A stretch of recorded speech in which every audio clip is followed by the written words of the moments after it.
Got some good stories for you guys. I'm going to take it away. Thank you. Good morning, Nigeria. I like to say that TVC has a finger on the pulse and our eyes constantly on the streets. And if it's a trending story, we're going to bring it on here and dissect it for you guys professionally. In our first story, a viral CCTV video has revealed armed men vandalizing and stripping parts from parked cars inside an estate in Lekki Phase 1, Lagos.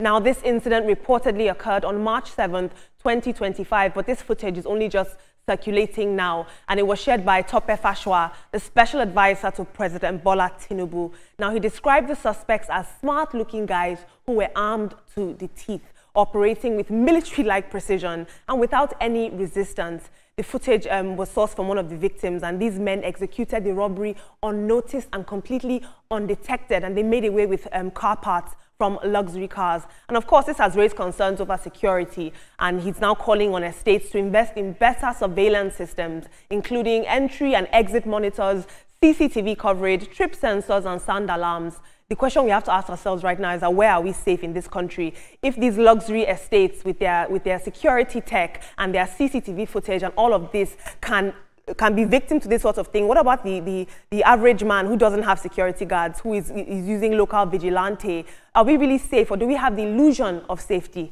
But let's take a look at social media. I'll take one tweet on this. Honola says, I have said that earlier, Lekki or Ijaye, security is vehemently affected in this country. As we do our own part, we call on the Most High to continue to guide and protect us always. Like I said, I worry that we have the illusion of safety. But moving on, in our next story now, veteran Nollywood actor Sylvester Madu, popularly known as Shina Rambo, has addressed a viral video from 2023 that showed him selling what appeared to be okrika, or second-hand clothes.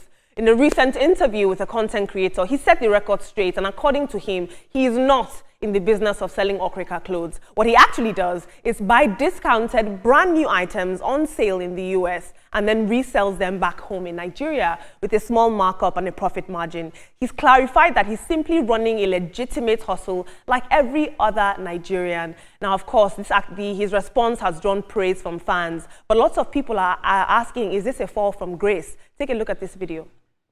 Okrika is not a bad thing. What I'm wearing, like the top I'm wearing now, is okrika. It's possible what you're wearing up and down to is okrika, because that's where you see the original. What I wear is not okrika. They are brand new. I don't sell okrika. I know okrika now. But okrika is not a bad business, right? Because there are so many people making millions from it. When you keep denying it, it will look as if you're looking down on people selling okrika. It's not like I'm denying.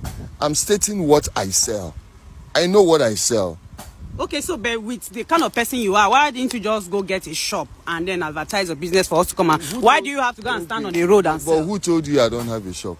Do I have to have one place I sell? I don't know, but if you have a shop, why can't you get boys based on who you are? Why can't you get boys to go do the advertisement and bring people to your shop? But who told you I don't have boys? So why didn't you allow your boys to do the work? I know they do big man. Oh. I go to the field. I sell markets. I have plenty people selling for me. I have different shops where they sell for me. All I'm saying is I know it's somehow for me to like see you in movies like Shina Rambo and all that and see you selling okrika. It is somehow for you. Now, we have seen this pattern several times in Nollywood, you know, people who are big in the industry, and then there's a seeming fall from grace, if you will. We saw this with Majek Fajek, who was embroiled with addiction. We also saw this with we've seen this many, many times. But we have to ask ourselves, has it really fallen from grace, or are our metrics for success and how we measure success a bit messed up? Let's take a look at social media, though. Sailor says, the man has said he does not sell okrika. Let it rest. There's lots of companies that actually do sales, Black Friday and festive sales, and this looks like a vindictive attempt at shaming the man rather than a genuine interview. We'll take one more tweet. And Ike says, some people pretend to be rich but have nothing. Others pretend to be poor but own a fortune. Proverbs 13 verse 7. What do you guys think? What are our metrics for success? If this one has left Nollywood but now he's doing well in his business in the market, why are we judging him? Let me take on that story. I think that he has said that this is what he's selling. It's our metric for success that is warped as it is right now. He's peaceful, he's not begging, he's doing and he's earning a living honestly. So I'm wondering why that is a problem with us. Whatever we call falling from grace to grass is, you do not know his story. You do not know how he got to that point. You cannot necessarily say that, oh, perhaps he wasn't saving, he was on drugs or whatever it is. We do not know his story. So let's not just assume that, oh, because of this and that he has fallen from grace to grace. He might even be at peace with himself and his family, much more than those who are living in the grace that we are talking about. Let's just leave Nigerians to be. Exactly. And also the girl that was doing the interview, was she interrogating him or actually interviewing him? I say every hustle is hustle. And as long as he's doing something, he's making money, I don't see any reason with it. And he has said he's not selling okrika. Let's leave it at that. Even if he was selling that, he's hustling. He's not begging. I mean... you want to take a swap at it? Yes, guys, you've actually, hit the nail on the head, and I feel if you want to patronize him, I think with this interview, he will even get more patronage, more than, he'd been getting. Well, kudos, as long as he's not stealing. Yeah, nice. So talk about security and insecurity generally. Everyone feels the pain, the pain, whether you are in Lekki or Ijaye or Aja, whatever it is you mentioned. It's all boils down to the security architecture in this country. And then, well, if you are expecting that, well, it's good that everyone, beefs up their security, whether it's an estate, whether it's own house or anything, but it's still a wake-up call, not just to us, but the government, to ensure that the security architecture is jacked up, and then we have better way of securing lives and property of people. These guys' faces have been caught on camera, and I hope that one way or the other, they are being arrested or, being picked up so that they can face the tune and dance to the music. And the easiest way to beef up security is to create jobs. Let's have more jobs. Let us encourage small and medium scale enterprises. They are the biggest employer of labor. So if government will put things together that will make the SMEs grow, we are going to have less incidences like this. It's ugly. And for the Nollywood guy, look, he's making money. He's making money. Maybe he's making more money now than he makes out of films. So let him rest. Absolutely. And I will say I've gotten some of my best pieces from Okrika. I don't mind a little bend down. And so I'll tell you that now. you don't have to bend down. Exactly. As long as you pick it and you wear it, you don't have to bend down. So moving on in our next story. A feel-good video of the boxing star and world heavyweight champion Anthony Joshua is making the rounds on social media. Now, in the video, he can be seen running around the Lagos community. He's back in town now, and he was jogging and making merry, and he's clearly embroiled and enmeshed in the community. And what's most notable is that he was going around without any entourage or security detail, and this is a rare sight for a global icon. He wore a simple workout kit and he blended in with local people. He was interacting, he was dapping people up, he was giving high fives, and it's clear that humility is a currency that never depreciates. I want to take a look at social media. I love this video so much. He really is a son of the soil. Avatar says, "This is what a balanced life looks like. Dine with royalty in Buckingham and chill with the princes in Riyadh and be cool with the urchins in the slum." I don't know if you can say things like urchins, Avatar. Another user says, "Street credibility intact, word to nice." This is so interesting. I think humility, like I said earlier on, you guys, is a story that will never, ever go out of fashion, a currency. In our final story, in entertainment news, Two-Face has reacted to missing persons drama that was sparked by his mother. Two-Face, popularly known as Tubaba, most recently has broken his silence on the issue about him being kidnapped. And he has said that he was not kidnapped, in fact. This drama all began when his mother came out, when he first started dating Natasha Osawa, a lawmaker. His mother said that he's been kidnapped. She reported the issue to the DSS, but now Two-Face in a video has said that I have not been kidnapped, you guys. I'm actually safe and sound. I'm just in love. Let's take a look at the video. Okay. You know, see, allegedly, I have been missing.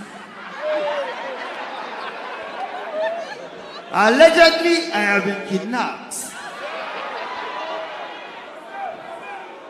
So, as we come a cappella show, this show is to generate money to pay kidnappers to release me. anyone who wanna enjoy, wanna follow me, they follow go.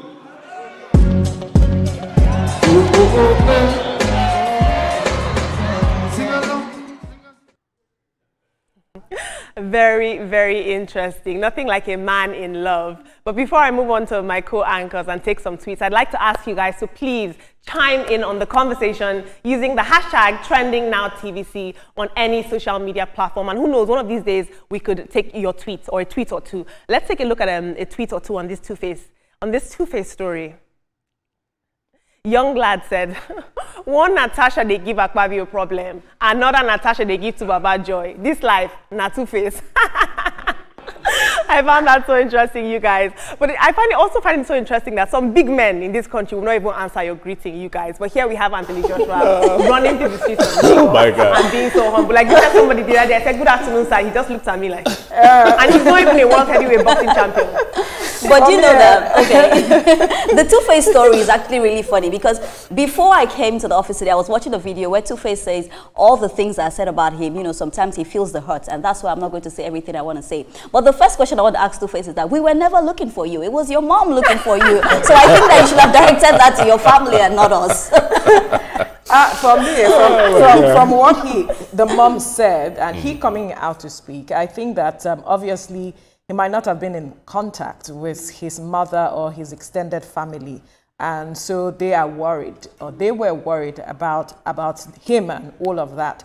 Yes, he's a man in love, but then that doesn't mean you should cut off your family from whatever it is that is going on. It's none of their business. Yes, you take responsibility. Yes, you are an adult and all of it, but understand that you have an extended family that also have your best interest at heart. Well, alcohol doesn't intoxicate as much as new love, you know. So the man was there enjoying the other Natasha, you know, and he forgot to put a call through to his mom. And from history, he is quite close to his mom. Yes. So the woman must have waited for her son's phone call for 2-3 days, and she didn't get it. She panicked, and she went to social media. Love is good. Right. Let me start off with Anthony Joshua. You know, the fact that he could move around, you know, on the street of Lagos, and then I saw the video, people, you know, rushing out to greet him, and he was just free among them. WBA one-time champion, WBO one-time champion. We want to see Anthony Joshua back, you know, on the global stage, you know, doing this thing, defeating his opponents, you know, in the ring, and then placing Nigeria once again in the map in terms of boxing. Well, guys, ladies, Veronica and Ria especially, and even Olamide, is there something special about the name Natasha? I'm just wondering. So, see, Natasha can be good or bad. There are two sides to the name Natasha. No one is even saying anything bad about anyone being Natasha. But hey, I think you have to look out, you know, for yourself, especially when you're asking a woman out and she tells you, I'm Natasha. Just think of the consequences of exploring further. Tomato. Right. It's all the same. The choice is yours. Well, Anthony Joshua, well, I would say that there might be security detail behind the scene that we are not seeing. For such persons, they do not move alone, whether you like it or not. They may be clothed security men, but you may not see them, and they may not want to be in the video. But it's good to see him, you know, shaking people and all of that. Of course, like we know what he is trying to, you know, build and push at the end of the day. But like you have said, Ibrahim, we want to see him back on stage, you know, fighting and winning those belts. Yes. And that's the winning streak is what Nigerians want, beyond, you know, shaking hands on the street. Well, Veronica, come to think of it, do you think, look at his height, look at his body build, do you think anyone will just cross the street and say, Anthony, stop there, I want to catch you, I want to hold you? But also, Ibrahim, you know that. Let me tell you something, you know that as well. He has showed that he's very humble. I don't know if you guys remember the video of the cooking, the chef in his house that made a video that went viral at some point. So when it comes to humility, I'm sure we definitely give it to him. But of course, you wouldn't want to come and cross an Anthony Joshua, of course not. Did I just say 1 plus 7 that? 1 plus 16 that. For me, belt or no belt, Anthony Joshua is a champion. He's a hero. And what I really love is that he identifies with his country, maybe not of birth, but with his country. I really love that. Yeah, identifying with his roots. Interesting. That's the much we can take on the program for today. Thank you, Olamide, for those interesting